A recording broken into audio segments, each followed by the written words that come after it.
बढ़ती हुई कमाई को पूरा करने के लिए जहां पहले ये 4 घंटे काम करते थे, ये काम के घंटे बढ़ने लगे।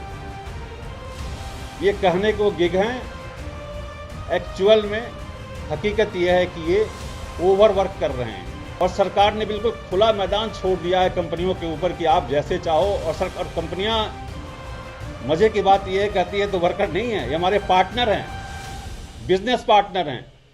ये कैसी पार्टनरशिप है भाई? मुनाफा आपका, घाटा हमारा।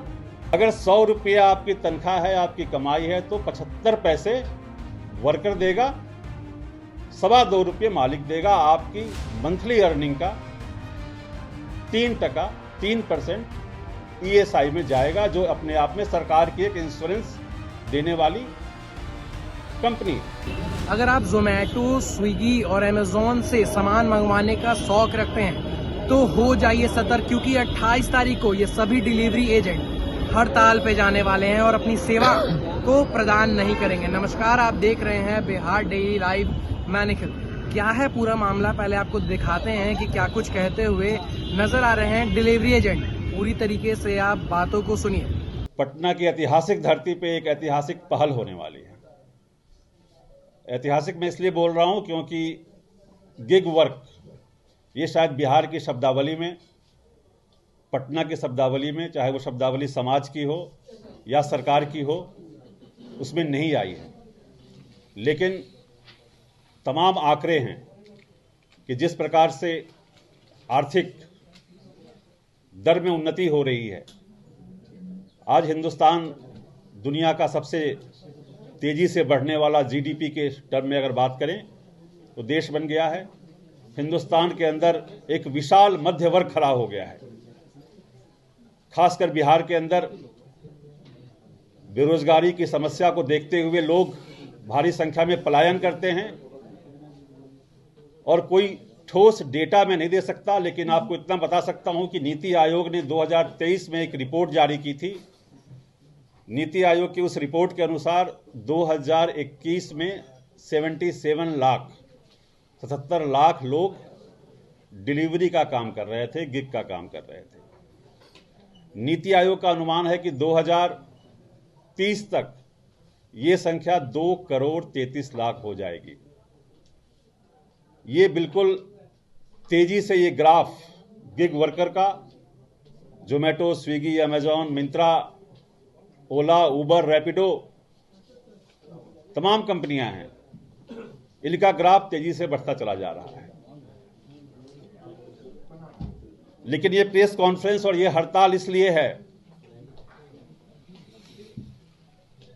कि हमारे जो 44 देश के अंदर श्रम कानून हैं, जो लेबर के वर्क को रेगुलेट करने के लिए, प्रोटेक्ट करने के लिए, उनकी सामाजिक सुरक्षा के लिए बनाए गए हैं, चाहे वो फैक्ट्रीज एक्ट हो, मैटरनिटी बेनिफिट एक्ट हो,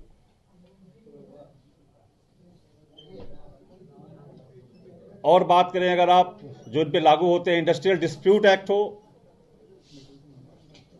कोई भी एक सिंगल कानून इस हिंदुस्तान का, इस बिहार का, जो वर्कर्स के हित के लिए बनाया गया हो, इन गिग वर्कर्स पे लागू नहीं होता। कॉन्क्रीट टर्म में बात करूं तो पटना में 20,000 से भी ज्यादा अनुमानतः लोग हैं जो गिग का काम कर रहे हैं। गिग का मतलब होता है कि आप पार्ट टाइम काम कर रहे हो, फ्रीलांस काम कर रहे हो, आप अपनी मर्जी से काम कर रहे हो, मर्जी से काम छोड़ रहे हो। हमारी जो स्टडी है पटना की और पूरे देश की, हम लोगों ने 31 शहरों के अंदर 21 कंपनियों का सर्वे किया। सबसे बड़ा सर्वे हिंदुस्तान का है और इस सर्वे को भारत सरकार ने भी एक्सेप्ट किया है और भारत सरकार ने बिहार के चीफ सेक्रेटरी को भेजा है केंद्र सरकार ने दिल्ली से कि आप इस सर्वे की रिपोर्ट को देखिए। इसमें कई बातें आई हैं, कई खुलासे हुए हैं। सबसे बड़ा खुलासा यह है कि ये गिग वर्कर कहे जाते हैं, गिग वर्कर वाकई में हैं नहीं। ये 2 घंटे हफ्ते में 1 दिन, महीने में 4 दिन इतना काम नहीं कर रहे। इनके पास दूसरा काम है ही नहीं।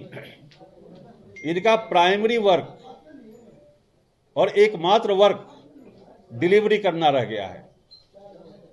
रेट जो इनको मिलता है महंगाई दर के साथ हर वर्कर का, चाहे वो सरकारी वर्कर हो या प्राइवेट सेक्टर का वर्कर हो, महंगाई दर के साथ डीए बढ़ती है, डियर अलाउंस। हमारा जो वेज है, जो कमाई है, जो तनख्वाह है, वो महंगाई के साथ जोड़ी गई है। इनकी न तनख्वाह फिक्स है, न कमाई फिक्स है, न कमीशन फिक्स है, और महंगाई से कोई लेना देना तो है ही नहीं। परिणाम ये हो रहा है कि महंगाई बढ़ रही है लेकिन इनका रेट घट रहा है, खर्चा बढ़ रहा है, इनकी कमाई घट रही है। उस घटती हुई कमाई को पूरा करने के लिए जहां पहले ये 4 घंटे काम करते थे, ये काम के घंटे बढ़ने लगे। ये कहने को गिग हैं, एक्चुअल में हकीकत यह है कि ये ओवरवर्क कर रहे हैं, ओवर टाइम कर रहे हैं। 85% लोग हमारी रिपोर्ट के अनुसार, सर्वे के अनुसार 8 घंटे से ज्यादा काम करते हैं। जब इस तरह की स्थिति हो और सरकार ने बिल्कुल खुला मैदान छोड़ दिया है कंपनियों के ऊपर कि आप जैसे चाहो, और कंपनियां, मजे की बात यह कहती है तो वर्कर नहीं है, ये हमारे पार्टनर हैं, बिजनेस पार्टनर हैं। ये कैसी पार्टनरशिप है भाई? मुनाफा आपका, घाटा हमारा, आपकी आमदनी बढ़ रही, आपका कमीशन बढ़ रहा, लेकिन हमारा रेट गिर रहा। ये कौन सी पार्टनरशिप है? सीधा और साफ मामला है कि ये कोई पार्टनर नहीं है, कोई बिजनेस नहीं कर रहे, ये बाकी लोगों की तरह ही श्रम कर रहे हैं, काम कर रहे हैं, अपने और अपने परिवार का पेट पालन कर रहे हैं। जो सरकारी श्रमिक हैं, जो फॉर्मल सेक्टर के श्रमिक हैं, उनके लिए 2 सामाजिक सुरक्षा देश के अंदर लागू है, पूरे देश के अंदर। एक ESI,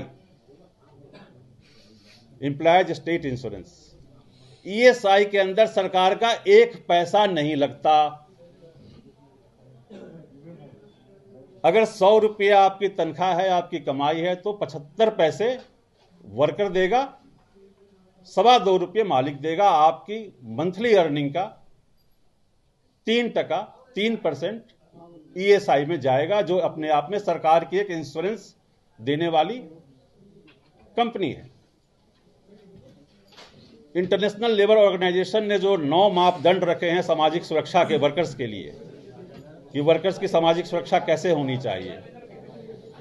पेंशन को अगर आप छोड़ दें, पेंशन के बाद जो 8 सामाजिक सुरक्षा है दुनिया भर के अंदर। तो आपने देखा क्या कुछ कहते हुए नजर आ रहे थे। जो मुख्य मांगे उनकी कि जो आवर्स है उसमें उन लोगों के लिए एक नया कानून बनाया जाए, साथ ही साथ उनके लिए केंद्रीय कानून भी बनाया जाए, ऐसी मांग उनकी है। और दूसरी तरफ उनका ये कहना है कि एक तरफा जो है निर्णय नहीं लेना चाहिए। यदि कोई भी एजेंट से गलती होती है या कुछ मिसअंडरस्टैंडिंग होती है तो एक तरफा जो है निर्णय कंपनी नहीं ले। कंपनी दोनों तरीके से ट्रांसपेरेंसी से जो है दोनों तरफों को देखे और देख कर उसके बाद अपनी निर्णय को सुनाए। और न्यूनतम जो है जो इनकम होनी चाहिए उनकी, कि मिनिमम वेजेस जो है सैलरी उनकी लागू होनी चाहिए। तब तक के लिए इतना ही। आगे तमाम खबरों से जुड़े रहने के लिए देखते रहिए बिहार डेली लाइव। धन्यवाद।